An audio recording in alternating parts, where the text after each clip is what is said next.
Hello everyone and welcome back to my Modern Warfare 3 Weapon Guide video series. Today we're going to take a look at another sniper rifle, one of the most powerful sniper rifles in the world, which in-game is known as the Barrett 50cal. The version we see in-game in real life is the M107 variant of the Barrett sniper rifle. And as you can see, it's got some pretty cool styling. It kind of reminds me of the F-117 stealth bomber with that matte black finish. Because this weapon is designed to fire that huge 50 caliber round, it's often used in military purposes to disable vehicles. You can just imagine that 50 caliber round going straight through the block of an engine. Because it's such a powerful weapon, it's also used by civilians for long range shooting competitions, with it being capable of accurate fire beyond 3,000 feet. So let's get started with this guide and take a look at the general statistics of the Barrett 50cal. The fire mode is semi-automatic, being one of the 4 semi-auto sniper rifles in the game. Like all sniper rifles, it's got that slow 0.40 second aiming speed without quick draw. Like most of the semi-auto rifles, it's got a fast rate of fire of up to 1250, depending if your trigger finger is fast enough and if you can keep that recoil under control. Reload time of the Barrett is on the slow side at 3.92. It's not quite at the slowest, but it's just behind the L118A as the slowest reloading rifle. But thankfully the Barrett has a pretty decent magazine size at 10 rounds, which is just behind the Remington semi-automatic system's 20 round magazine size. So we're probably all familiar with this weapon from Modern Warfare 2, and its damage remains pretty much the same, allowing one-shot kills to the head, neck, chest and stomach area. Although one main difference you'll probably notice when using the weapon in Modern Warfare 3 as opposed to MW2 is your movement speed is much slower.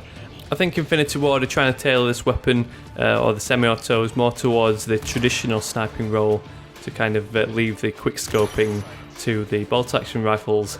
The slower movement speed does kind of make this more slightly realistic in that the weapon is pretty heavy in real life and it can't really be used while mobile. It's kind of a weapon that has to be set up in a prone position, simply because the recoil is so huge even with that recoil absorbing barrel.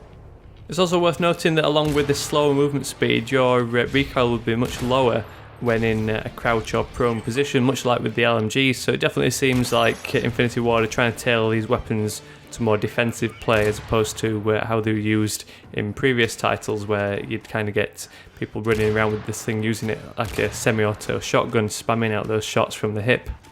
Compared to the AS50 and the RS-ASS, the Barrett has some great advantages. Firstly, in comparison to the AS50, it's got a 10 round magazine size, which is double the size of the AS50's 5 rounds. It's not quite as high as the RS-ASS with its 20 rounds, but the RS-ASS has lower damage multipliers, which doesn't allow those one-shot kills to the stomach.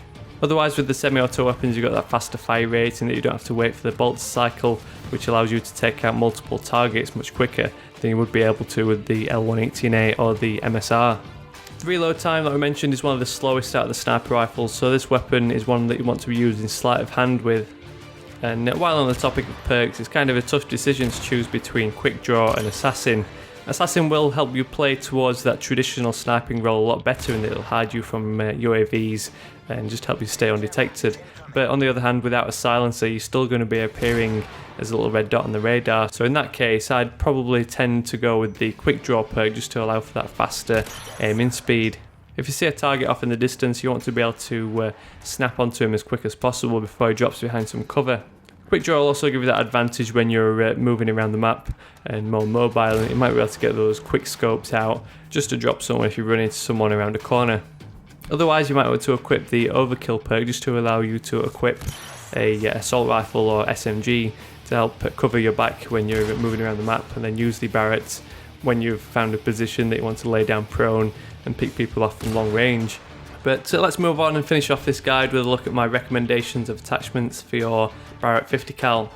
The only thing you might want to change with the Barrett is its magazine size. 10 rounds isn't too bad as standard, but you can increase this to 15 rounds with the help of extended mags. Those extra 5 rounds will just allow you to gun down more baddies before having to reload. Otherwise, another 2 attachments I'd advise playing with are the thermal scope and variable zoom scope. Obviously the standard scope does the job nicely, but the thermal scope does offer you that little advantage in that you'll be able to see enemies who aren't using assassin as glowing white outlines in the distance. This can be pretty handy on maps like Liberation, where the enemy snipers can often be quite concealed with the kind of beiges and brown colour schemes that map uses. Otherwise, you might want to go with the variable zoom scope to make this weapon more capable at various ranges. We've got that shorter zoom, which allows you to make more accurate short range shots, and then that longer range zoom, which allows you to pick off people at super long range on such as the new map like Black Box. So overall, considering that the semi-auto sniper rifles in Modern Warfare 3 now have the lower recoil patterns when crouch or in prone position, plus the latest maps from the DLCs do seem to be tailored to traditional long-range sniping much more. We've got maps like Liberation and Black Box, which definitely seem to cater well for snipers. So that's about it for my guide to the Barrett 50cal. I hope you enjoyed it.